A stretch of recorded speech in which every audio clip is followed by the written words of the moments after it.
Em alguns momentos da nossa vida, todos nós ficamos ansiosos demais. E você ter, de vez em quando, alguma ansiedade que ela é desproporcional, isso todos nós passamos. O problema é quando a gente vai vivendo cotidianamente isso. O problema é quando isso não sai da gente. Hoje mesmo eu passei uma parte da tarde conversando com uma moça desesperada, com vontade de tirar sua própria vida, com uma ansiedade muito grande no seu coração por conta de uma série de coisas que aconteceram na sua vida, uma situação muito preocupante, tá? E eu percebo, essa moça mesmo, eu conversei com ela já faz uns 3 anos, e há 3 anos atrás, na nossa conversa, era algo que era bem mais fácil de se resolver, era algo que era bem mais fácil de lidar. Hoje está muito mais complicado, tá? Eu não sei como que você lida com a ansiedade, como que está o teu coração. Eu não sei como que está a tua vida. Mas uma coisa eu sei, se Deus trouxe você aqui, se Deus me trouxe até aqui, é porque alguma coisa Deus quer falar conosco a respeito desse assunto. Deus quer lidar com você. É uma oportunidade que nós temos de tratar algo que é importante na nossa vida e na nossa caminhada, tá? O tema que foi colocado hoje é prisão sem grades. Por quê? Porque a ansiedade, ela é um tipo de prisão, um tipo de cadeia. É algo que nos prende, que nos amarra, que nos segura e que nos impede de caminhar, de prosseguir. Tem muita gente presa ao sentimento de culpa. Nós aprendemos que a ansiedade, ela não é em si mesmo o mal. Ainda que na nossa sociedade, nos nossos dias, as pessoas falem a respeito da ansiedade como se ela fosse o problema, nós aprendemos aqui, isso é uma realidade, na verdade a ansiedade é um sintoma de alguma coisa que precisa ser cuidada no nosso coração e na nossa vida, tá? Nós aprendemos que existem algumas causas, por exemplo, como o medo. Nós aprendemos que existem causas, por exemplo, como o sentimento de perda, como na semana passada, os traumas. E a culpa também é algo que causa ansiedade no nosso coração, na nossa vida. Muitos de nós estamos ansiosos, permanecemos ansiosos e nos prejudica na vida porque a gente traz algum tipo de culpa na nossa vida. Ela é uma prisão porque a culpa, ela se torna na nossa vida um círculo ansioso e vicioso, tá?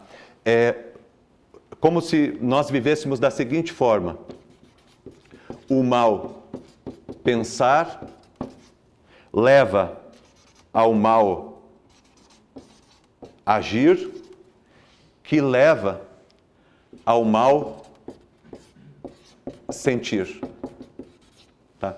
E isso é um ciclo que a gente vai vivendo na nossa vida. Quando a gente traz no nosso coração algum tipo de medo que está presente na nossa vida, a gente vai vivendo isso. Eu trago algum tipo de medo, e esse medo, eu fico pensando nisso, o meu mal pensar leva ao mal agir, que me conduz ao mal sentir.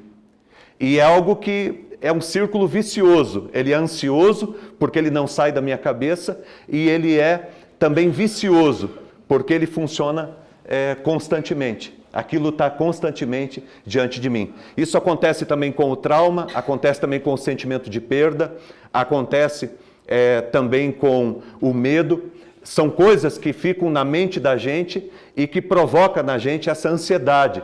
E isso é uma prisão, é uma cadeia.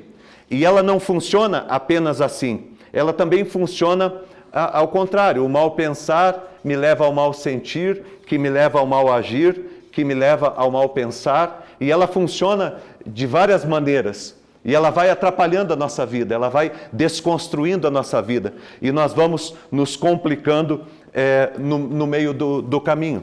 É um círculo vicioso que a gente tem que parar em algum momento. Então, não resolve a nossa vida, por exemplo, tomar algum tipo de medicamento apenas. Ele é importante, de repente, para um momento, para você acalmar, mas você precisa lidar de maneira mais profunda com a tua ansiedade. Porque se você não cuidar, você toma um medicamento, mas quando passar, é que nem tomar remédio para febre. Passou, você volta a ter febre e não resolve o problema que você tem. A ansiedade é a mesma coisa, ela é um sintoma de alguma coisa que está mal construída, de alguma coisa que precisa ser trabalhada, que precisa ser cuidada dentro do teu coração, dentro da tua vida. Tá? E ela é um círculo, um círculo vicioso, né? E o vício, ele é uma prisão. Toda pessoa que está presa a algum tipo de vício, ele está preso. Ele está ali amarrado àquela situação e é algo que vai se intensificando, vai ficando cada vez pior. Se a gente não lida com isso de maneira saudável, isso vai complicando muito a nossa vida e a nossa caminhada. A gente tem muita dificuldade de deixar as cascas inúteis para trás. Todos nós trazemos, assim como traumas, assim como medos, assim como o sentimento de perder, o medo de perder, todos nós trazemos também alguns tipos de medo na nossa vida, alguns tipos de culpa na nossa vida que nós precisamos aprender a lidar. O que é a culpa? A culpa, ela é a atribuição de uma responsabilidade. É quando você atribui a si mesmo ou alguém a responsabilidade de uma situação. É um peso que nós carregamos ou um peso que nós atribuímos a alguém. Quando eu estou culpando alguém, eu estou atribuindo a ela um peso. Quando eu estou me culpando, eu estou atribuindo à minha vida um peso. Tá? Nós todos temos a tendência de culpar. Em algum momento da nossa vida, nós temos a tendência de culpar. O que é perigoso e não ajuda em nada. Por exemplo, nós culpamos de repente alguém por algo que ela fez mesmo, ou de repente até por algo que ela não fez, mas nós culpamos a pessoa. Essa culpa que nós projetamos sobre a pessoa, ela pode merecer, pode ser justa ou pode ser até injusta, mas todos nós temos a tendência ao longo da nossa vida de culpar alguém. Às vezes você culpa a esposa por causa do casamento, por causa da situação financeira, a esposa te culpa por causa do relacionamento de vocês que não está bom, você culpa os teus filhos te culpam, e a gente vive nesse ciclo de culpas. Quantos de nós não traz culpa que a gente traz dos nossos pais, porque a gente se sentiu culpado, porque os nossos pais falavam alguma coisa para a gente e a gente traz essa culpa? Às vezes de alguma coisa que aconteceu, mesmo que a gente não foi responsável, mas nós nos sentimos culpados, a gente se sente culpado e a gente carrega esse sentimento de culpa dentro do nosso coração. Todos nós temos a tendência de culpar, assim como todas as pessoas. Então, da mesma maneira que eu culpo algumas pessoas a respeito de algumas coisas, também as pessoas acabam me acusando. Em algum momento alguém me culpa, alguém me acusa, consciente ou inconsciente. Às vezes a pessoa nem está me acusando, mas eu entendo dessa forma, como se ela estivesse me acusando de alguma coisa. Às vezes as pessoas me acusam de alguma coisa que realmente eu fiz, às vezes as pessoas me acusam de alguma coisa que eu não fiz, que não é verdadeiro, que não é legítimo, mas culpas vão ficando dentro do nosso coração, culpas vão ficando dentro do nosso relacionamento, dentro da nossa família, e às vezes dentro do nosso lar existe um monte de sentimento de culpa que está ali, impregnado nos nossos relacionamentos, causando ansiedade e trazendo problemas para a nossa vida, para o nosso casamento, para a nossa família. A culpa, ela nos remete sempre ao passado, perpetuando o mau comportamento, e ela também nos aprisiona e nos coloca numa situação dolorosa e desmotivadora. Tá? A culpa, ela sempre vai perpetuando o passado na gente. A gente não consegue olhar para frente, olhar para aquilo que está à nossa frente, porque a gente está sempre preso e amarrado a alguma situação do passado, algum sentimento do passado. Isso causa ansiedade no nosso coração e na nossa vida. Como que funciona a dinâmica da culpa? Tá? O sentimento de culpa, ele surge quando nós negamos as nossas próprias potencialidades. Quando a gente sente culpa quando a gente percebe que nós não fomos o que a gente poderia ser. Ou quando alguém disse para nós alguma coisa que nós poderíamos ter sido melhores e nós não fomos, que nós poderíamos ter trazido solução e não trazemos. Nós colocamos culpa no nosso coração quando a gente percebe que a gente poderia ter feito alguma coisa diferente e a gente não fez. E aí aconteceu uma série de problemas e agora a gente traz culpa, e a gente traz culpa porque a gente diz, poxa, eu falhei. Eu poderia ter feito diferente, eu poderia ter construído diferente, eu poderia ter tratado a situação de maneira diferente, eu tinha potencial para isso, eu tinha qualidade para isso, eu tinha capacidade para isso, mas eu não o fiz. E a gente se enche de culpa por quê? Porque você diz, eu tinha capacidade, eu podia ter feito, mas eu acabei não fazendo. A gente também recebe culpa e coloca a culpa no nosso coração, porque a gente percebe em algum momento que nós não tomamos cuidado com as necessidades do outro. Por exemplo, você de repente pai fala, poxa, eu me sinto culpado porque eu não fui o que eu deveria ser para o meu filho. Quantos de nós trabalha bastante, corre atrás, mas fica com esse sentimento de culpa porque não teve presente com o filho? Porque você saiu de casa, teu filho tinha 3 anos e de repente você olha, teu filho está indo para uma faculdade, está indo para uma outra cidade. E mesmo você tendo lutado para o bem-estar da família, para tudo, você traz um sentimento de culpa. Você diz, eu não dei a atenção devida ao meu filho. Sabe? Nós sentimos culpa porque nós achamos que nós não fizemos o que poderíamos ter feito. Tínhamos potencial para fazer muito melhor, mas não fizemos. Nós sentimos culpa porque nós não tratamos as pessoas como poderíamos tratar. De repente, em algum momento, você diz, poxa, eu poderia ter tratado a minha esposa melhor. Eu poderia ter tratado o meu filho melhor. Eu poderia ter lidado com essa situação de uma maneira melhor. Eu poderia ter lidado com o meu funcionário, com o meu colega, com o meu cliente de uma maneira melhor. Eu fui um pouco estúpido, eu poderia ter feito melhor. Eu poderia ter caminhado melhor. Eu poderia ter andado melhor. Essas coisas que traz culpa para o coração da gente. E uma terceira origem de culpa que traz quando nós nos esquecemos da dependência natural, nós nos afastamos da nossa natureza. Por causa desse mundo confortável, a gente acaba às vezes não fazendo coisas que a gente poderia ter feito. Por exemplo, eu poderia ter estado com a minha família, eu poderia ter ficado mais em casa, eu poderia ter aproveitado mais a minha vida com os meus filhos, com a minha esposa. E às vezes a gente vai lembrar disso num momento difícil, a gente diz, poxa, pudesse voltar o tempo, e fica essa culpa no nosso coração. E a gente traz essas culpas na nossa vida, na nossa alma, e isso às vezes nos prejudica e nos faz ficar ansiosos. E a gente acaba não trabalhando bem, está em casa, fica preocupado com o trabalho, está no trabalho, fica preocupado em casa, está preocupado com o filho, está preocupado com a esposa, e essa ansiedade que cria na vida da gente, preocupado com o trabalho e uma série de coisas. E tudo isso acontece porque todos nós, em algum momento, nós achamos que a gente dá conta de tudo. A origem, o Marcelo colocou, uma das coisas que ele colocou na palestra para hoje é que a origem da culpa, ou o berço da culpa, é sempre o orgulho. Esse sentimento que nós temos de que nós temos o controle, a gente consegue, a gente pode, a nossa vida está nas nossas mãos, nós conseguimos fazer se nós quisermos. Essa ideia que nós temos de que a gente consegue, de que a gente pode, aí que é o berço da culpa, porque chega algum momento que a gente vê que a gente não dá conta de tudo. Por mais que você, homem que está aqui, você lute, e eu sei que você ama a tua família, que você ama a tua casa, eu sei que você ama os teus filhos, eu sei que você luta profissionalmente para levar o melhor para dentro da tua casa, mas eu sei também que você tem as tuas dificuldades, que você tem as tuas lutas, que você tem os teus traumas, que você tem os teus enfrentamentos, que você tem os teus monstros todos os dias para derrubar.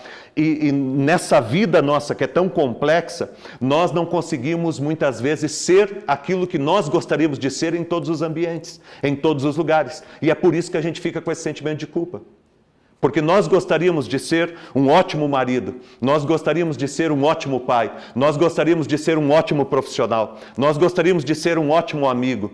Nós gostaríamos de ser uma ótima pessoa o tempo todo. Só que nessa loucura, nessa correria que a nossa vida vai se tornando, sabe, essa salada que vira a nossa vida de tantos papéis que nós temos que viver todo dia e a todo momento, chega uma hora que a gente percebe que não está dando conta de tudo e que em algum momento nós estamos falhando. Por melhor pai que você seja, em algum momento você falhou com o seu filho. Por melhor esposo que você procure ser, em algum momento você falhou com a sua esposa. Por melhor profissional que você queira ser, que você lute para ser e que você seja, em algum momento você falha também. E quando a gente falha, muitas vezes vem esse sentimento de culpa, toma conta do nosso coração, e isso começa a provocar ansiedade na gente. E a gente já não consegue produzir. E a gente começa a acontecer algumas coisas complicadas na vida da gente. A gente para de ter o potencial criativo, de fazer as coisas que nós gostaríamos. Por quê? Porque o nosso coração está ansioso por conta da culpa. que nós carregamos, que nós construímos, porque nós não fomos o eu ideal. Porque, na verdade, isso que a gente traz dentro da gente, o eu ideal. Todos nós aqui temos um eu ideal, o que nós gostaríamos de ser, e que nós não conseguimos ser. Por mais que a gente lute, por mais que a gente se entregue, nós não conseguimos exercer com tanta excelência todos os papéis o tempo todo. Tem vezes que as coisas não dão certo. Eu trabalho como pastor na comunidade, e tem vezes que eu me esforço, que eu me empenho, que eu procuro fazer as coisas como tem que ser, preparar as coisas do jeito que tem que ser, mas chega na hora não dá certo. Porque todos nós temos uma carga emocional, todos nós temos uma vida, todos nós temos problemas, temos lutas todo dia. E de repente eu não consigo fazer da maneira que eu gostaria de fazer. E isto gera culpa, e essa culpa, essa ansiedade, faz com que a gente produza menos ainda. Faz com que a nossa capacidade fique menos limitada ainda. Essa coisa do eu ideal e do eu real, né? Existe um eu ideal, que é o que você gostaria de ser, e existe um eu real, que é onde você está. Quando a gente pensa no eu ideal, são 3 coisas que marcam a gente. Primeiro, a gente pensa numa felicidade ideal. Eu lembro que há um tempo atrás, alguns anos, hoje em dia acho que não tem mais essa placa, mas tinha uma igreja bem conhecida no Brasil, que ela tinha uma plaquinha na entrada escrito assim: pare de sofrer. E era um convite para você entrar, e o tema era pare de sofrer. Mas a verdade, gente, é que não tem como a gente parar de sofrer, só morrendo. Não tem como. Todos nós passamos por momentos de sofrimento, de angústia. Todos nós temos notícias ruins, de repente está tudo bem, o celular toca e muda tudo. Por mais felizes que nós queiramos ser, por mais que a gente projete para a nossa família, para a nossa casa, que nós vamos ser felizes, em algum momento da nossa caminhada, alguma coisa pode dar errado. Alguma coisa dá errado. Então, essa ideia de criar o eu ideal, o eu que vai ser feliz, esse monte de livro, né, que fala sobre a felicidade, para você encontrar felicidade, essa felicidade plena e o tempo todo, isso não existe. A nossa vida, ela é marcada também por dificuldades, por lutas, e tem vezes que você vai fazer o projeto perfeito, você vai trabalhar de todas as maneiras e não vai dar certo. Por mais que você queira uma vida feliz e plena, vai ter alguns momentos em que isso não vai acontecer. O eu ideal, ele procura também o amor ideal. E nessa coisa do amor ideal, a gente luta para ser o amante ideal no nosso relacionamento. Mas volta e meia a gente se pega dizendo: poxa, eu não estou conseguindo. Eu maltratei a minha esposa de novo. Eu maltratei o meu filho de novo. Eu deixei meu amigo na mão de novo. Por mais que a gente queira viver um amor ideal e dizer: olha, a partir de hoje eu vou valorizar os meus amigos, a partir de hoje eu vou priorizar a minha esposa, a partir de hoje eu vou amar de todo o coração os meus filhos, em alguns momentos a gente acaba falhando. E aí a gente diz: poxa, eu não consegui ter o amor ideal. E as pessoas também falham conosco. Os nossos filhos nos decepcionam em algum momento. Às vezes a nossa esposa nos decepciona, os nossos amigos.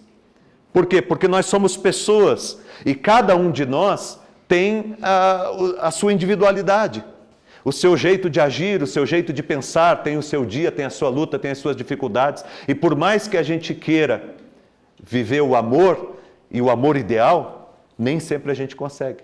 E a gente fica com culpa por causa disso. Eu não consigo ser feliz, por mais que eu tente. Eu não consigo fazer minha família ser o tempo todo feliz, por mais que eu lute.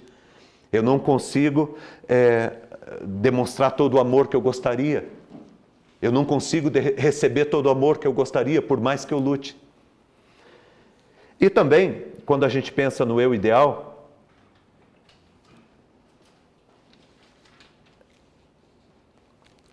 a questão da existência ideal.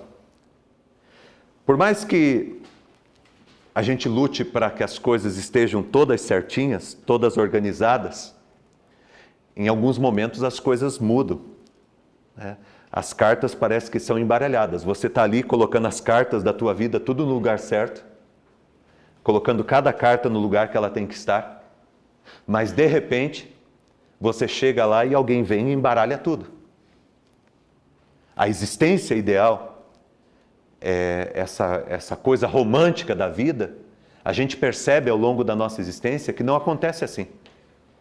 E às vezes a gente fica com culpa, porque eu não consegui dar uma existência ideal para minha família, uma existência ideal para minha casa, para os meus filhos. Eu não consigo ter uma existência ideal, até porque nós pecamos. E o pecado, ele nos corrompe. A concepção que eu tenho de pecado é que pecado é a negação da vida. O que é pecado? Pecado é a negação da vida. Tudo o que nega a vida é pecado. Os nossos excessos, as nossas faltas. O que é pecado? Pecado é a não vida. É tudo aquilo que macula a vida, é tudo aquilo que prejudica a vida, seja a minha, seja do meu próximo. Por isso que quando Jesus veio, ele falou: eu vim para que vocês tenham vida e a tenham em abundância. Romanos 6:23 diz que o salário do pecado é a morte, mas o dom gratuito de Deus é a vida eterna. O salário do pecado é a morte. O pecado, ele macula a nossa vida, e todos nós pecamos. A Bíblia diz lá em Romanos que todos pecaram, todos nós. Todos nós falhamos em algum momento, todos nós cometemos falhas, negligências em algum momento, por melhor que nós queremos ser. E isto prejudica a nossa existência. E aí surge a igreja. Na verdade, a igreja surge com a proposta de nos ajudar para a gente poder se livrar desse mal. Mas muitas vezes as religiões, as igrejas, elas acabam nos colocando mais culpa ainda. A gente sai se sentindo mais culpado ainda. Em vez de ser um lugar onde a graça se manifesta, onde é o momento da gente ser curado, da gente retomar a nossa vida, é um momento de culpa. Eu lembro do livro Maravilhosa Graça, que eu li, a introdução dele começa com uma história. E a história é a história de uma moça que ela era usuária de droga, tipo crack, essas drogas que consomem com a vida da pessoa totalmente. Ela era totalmente entregue ao vício, totalmente presa àquele vício. E essa moça, ela tinha uma filha de 2 anos de idade, 2 para 3 anos de idade. E ela ficava se prostituindo, para conseguir dinheiro para a droga, ela ficava se prostituindo ao lado de uma igreja.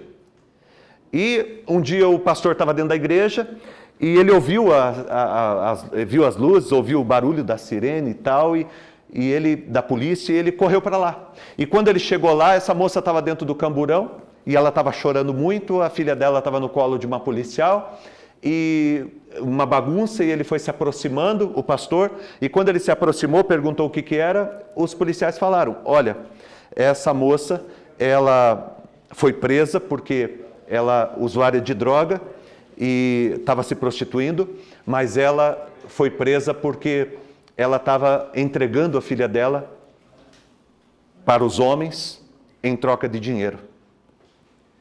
E o pastor se aproximou daquela mulher e ela dizia: eu não queria fazer isso, eu não queria fazer isso, eu não queria fazer isso, eu não queria fazer isso, mas chorando um choro amargo, um choro da alma. E quando ele se aproximou, ela disse: eu não queria fazer isso. E ele disse: olha, você está aqui perto da igreja, você ficava aqui perto da igreja, por que você nunca entrou na igreja para pedir ajuda? Ela nem levantou a cabeça, mas ela respondeu assim: porque eu já me sinto culpada demais. Eu já me sinto culpada demais. Essa culpa que vai consumindo a gente. E às vezes a gente se sente culpado porque nós não demos à nossa família as condições que nós gostaríamos de dar.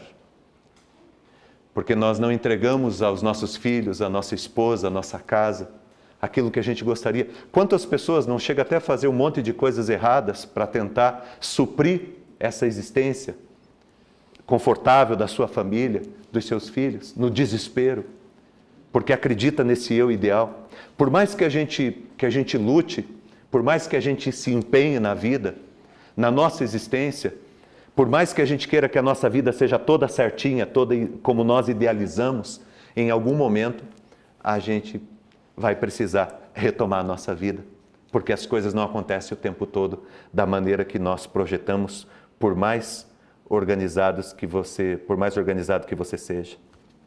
Quais são os sintomas da culpa que fica no coração da gente? Primeiro, o desânimo. A gente desanima porque a gente percebe que a gente não dá conta. Nós criamos um ideal e nós não conseguimos corresponder a esse ideal que nós criamos. E aí a gente desanima. Muitas pessoas, no seu processo de ansiedade, acabam desanimando de tudo. Eu converso com bastante gente e eu encontro muita gente desanimada.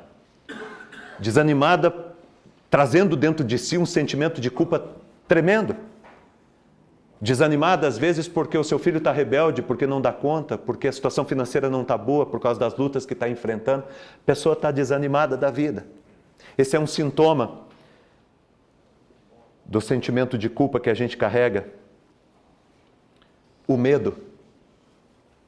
Esse é um outro sintoma que a gente traz no nosso coração e na nossa vida por causa da culpa.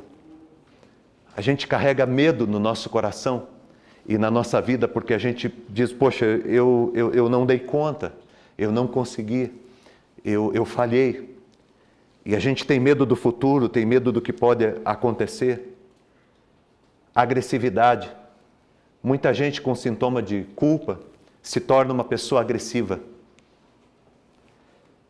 Desânimo, medo, agressividade, age com violência até com pessoas que você ama. Outro sintoma de culpa, enfermidade. Você acaba ficando doente, porque esse ciclo, ele vai nos adoecendo.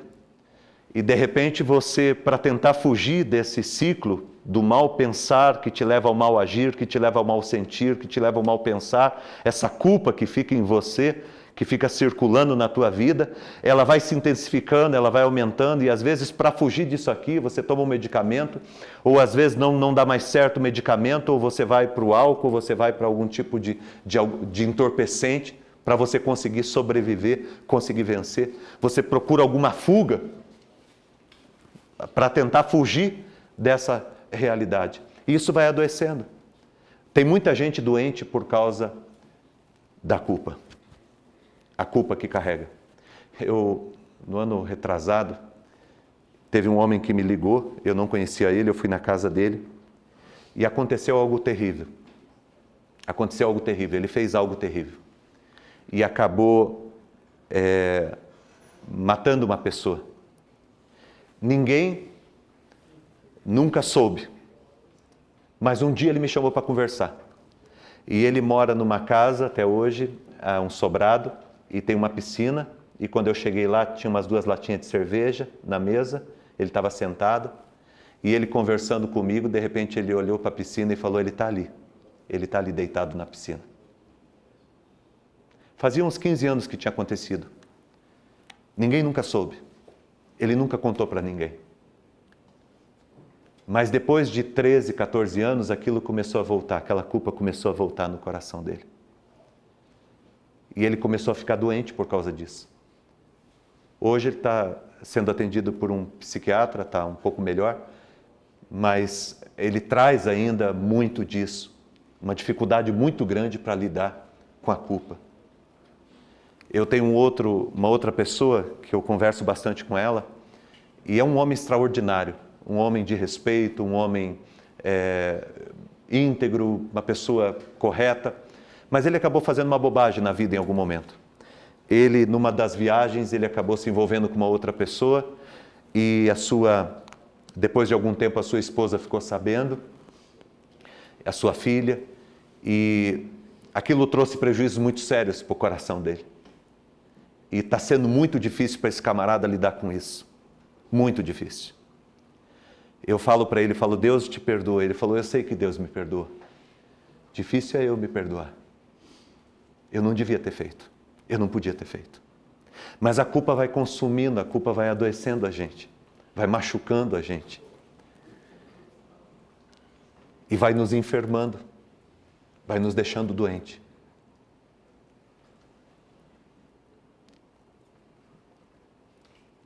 Quais que são os passos que nós podemos tomar para vencer a culpa?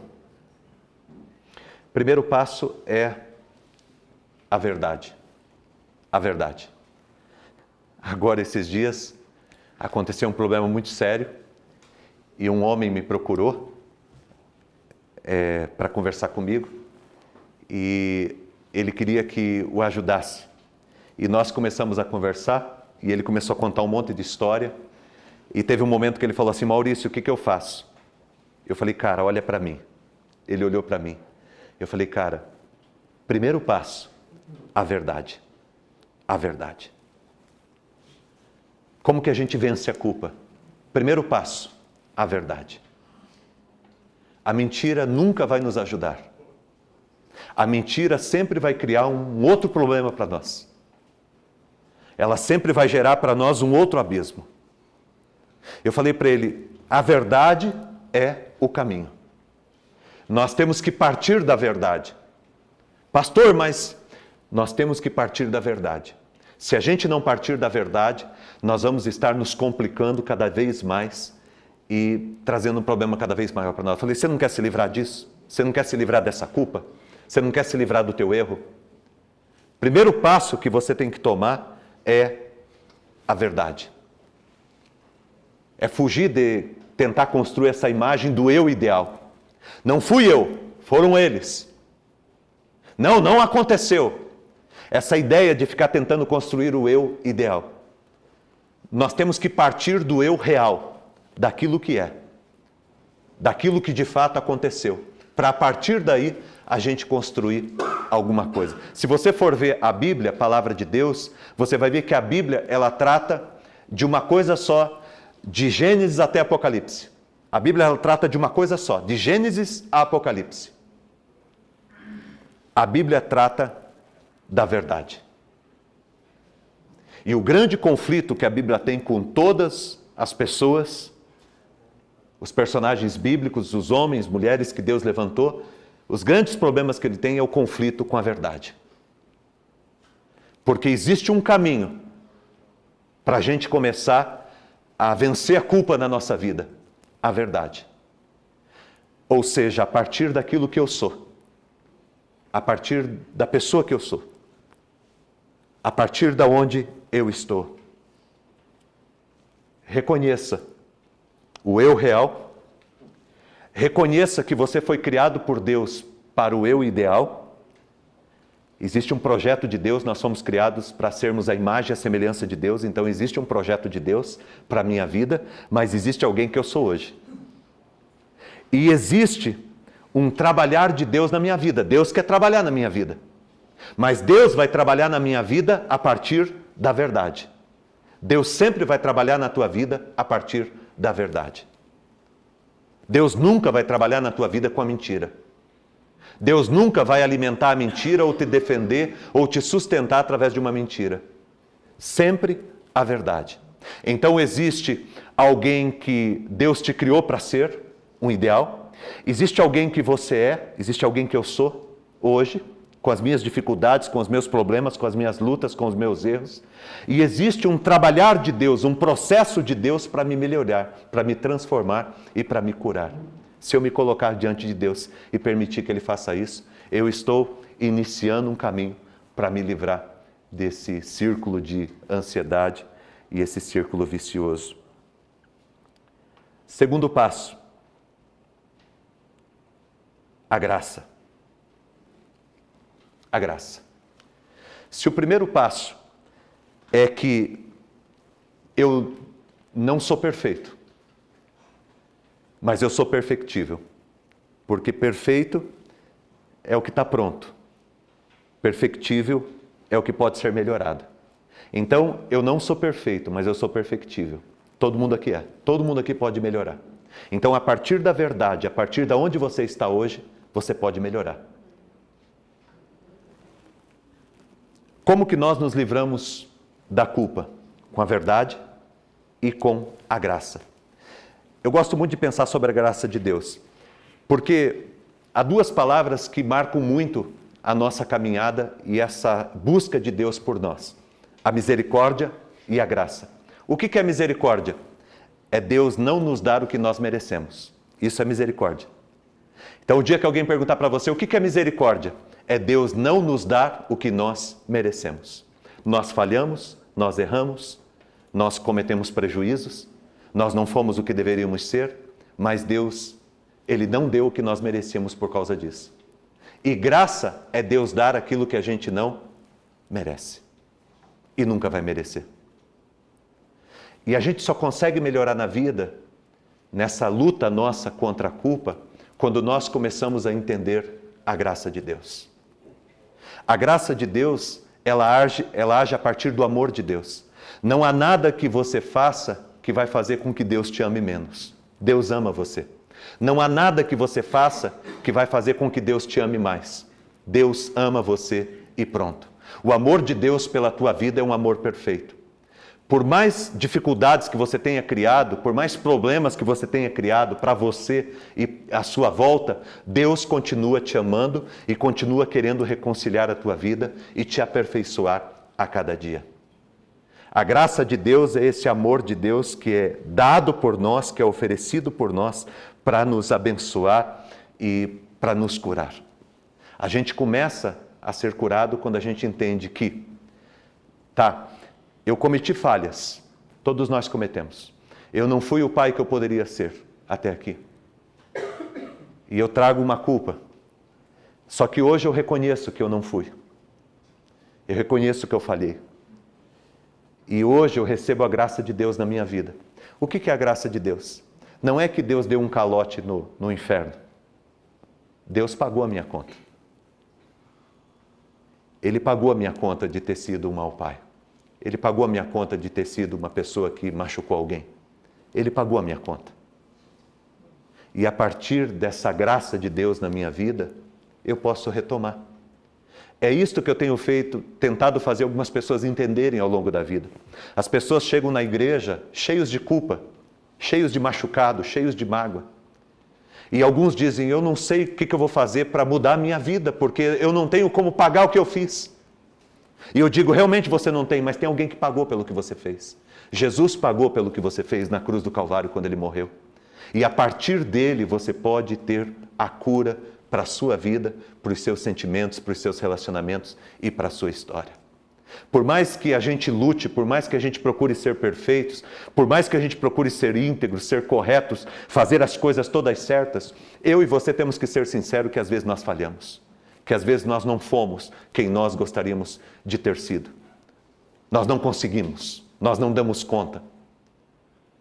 E aí a gente entra num processo de culpa. Mas a graça de Deus, ela vem para nos curar e para nos dar a oportunidade de viver de novo e de nos fazer de novo, de nos reconstruir de novo. A obra de Deus na nossa vida é de nos reconstruir. A igreja não é o lugar de culpa. A igreja é o lugar da graça. É o lugar onde você experimenta a oportunidade de viver de novo o amor de Deus e a graça de Deus. Eu quero dizer para você, talvez alguns aqui nem vão muito para a igreja, não têm o costume regular de ir numa igreja, mas você tem uma fé. Você tem uma fé. E eu digo para vocês, Jesus tem mudado muito a minha vida nesse sentido. Eu trago muitas coisas no meu coração da minha vida, da minha história. Eu também já falhei muitas vezes, eu também já errei muitas vezes. Eu também trago as minhas dificuldades e as minhas lutas.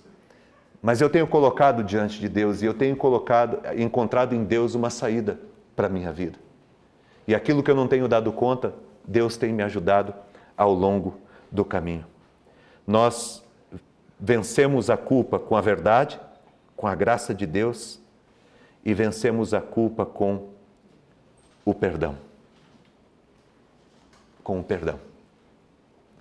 Quando você perdoa, você faz um benefício para você. Quando você recebe o perdão de Deus, você entra num processo de cura na sua vida. Todos nós fomos chamados por Deus para aceitar o perdão de Deus e para perdoar. Aceitar o perdão de Deus porque não precisamos carregar algo que já está pago. Talvez alguém aqui esteja trazendo culpa no teu coração. Mas você não precisa carregar isso. Porque há 2000 anos atrás, quando uma cruz foi levantada, a minha culpa e a tua culpa foi colocada naquela cruz. Jesus morreu pela nossa culpa, pelos nossos erros, pelas nossas falhas. E nós podemos, a partir disto, vivermos uma nova vida a partir de hoje. Nós podemos vencer as culpas e transformar a nossa vida e viver uma vida abundante a partir de hoje, sem esse peso, sem esse machucado no nosso coração e na nossa vida. Eu quero convidar você para viver isso no nome de Jesus. Eu quero terminar dizendo para você o seguinte: esse círculo vicioso, ele tem um traficante, ele tem um distribuidor e ele tem um consumidor, que é você mesmo. Esse círculo vicioso, ele tem um traficante que fica trazendo essa droga, ele tem um distribuidor que fica distribuindo essa droga pela sua vida e ele tem um consumidor, que é você mesmo, que sou eu mesmo.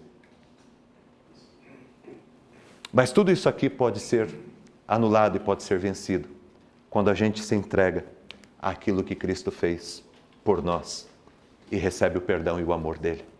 Eu quero terminar com uma frase aqui de Shakespeare, que diz assim: a minha consciência tem milhares de línguas diferentes e cada língua me diz um conto diferente e cada conto me condena com um ruim vilão. Perjúrio, perjúrio, no mais súbito grau. Assassínio, assassínio, horrendo, no mais horrível grau. Todos os pecados diferentes, cometidos em cada grau, se ajuntam diante do juiz, todos bradando: culpado, culpado, em desespero cairei. Não há criatura que não me ame, e se eu morrer, ninguém me levantará. E por que o fariam, se eu próprio, em mim próprio, por mim próprio, não encontro dó?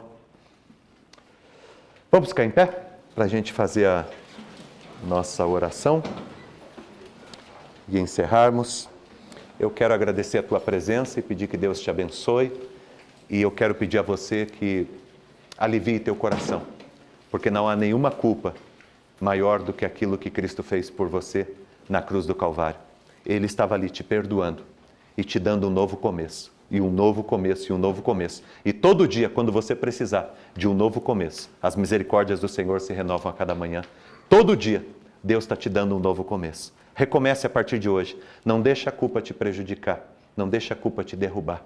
Não deixe a culpa fazer com que você não seja aquilo que você foi criado para ser. Vença. Por mais que a gente lute, por mais que a gente queira, em algum momento nós falhamos. E Deus sabe disso. A gente não pega Deus de surpresa porque nós falhamos. Deus conhece a nossa vida. Deus sabe que nós falhamos. Mas mesmo assim, Ele continua contando comigo e com você nesse projeto dele de abençoar o mundo. Deus continua contando com a sua vida. Você é importante para Deus. E você é importante para a tua casa, para a tua família, no teu trabalho, na tua empresa. Você é muito importante para Deus e Deus quer te usar aonde Ele te colocou. Tá bom? Feche os seus olhos, vamos orar. Pai, obrigado por esse momento, obrigado pela vida de todos que estão aqui. Obrigado, Deus, pela tua graça que está neste lugar, Pai. Nós todos, Senhor Deus, ao longo da nossa vida, acumulamos, Pai, culpas no nosso coração por aquilo, Pai, que achamos que deveríamos ser, deveríamos ter sido e que não fomos, Pai. Rogamos, Deus, a tua graça, a tua misericórdia e o teu favor sobre todos nós. Abençoe, Deus, em nome de Jesus, a vida de cada homem que está aqui, Pai.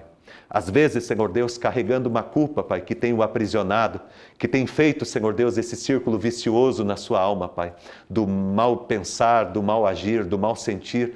Deus, eu peço no nome de Jesus que nessa noite o Senhor liberte o coração de cada um de nós, Pai, para a vida que o Senhor tem para nós. Há muito que o Senhor quer fazer, há muito que o Senhor deseja fazer, há muito que o Senhor pode fazer na nossa vida, Pai.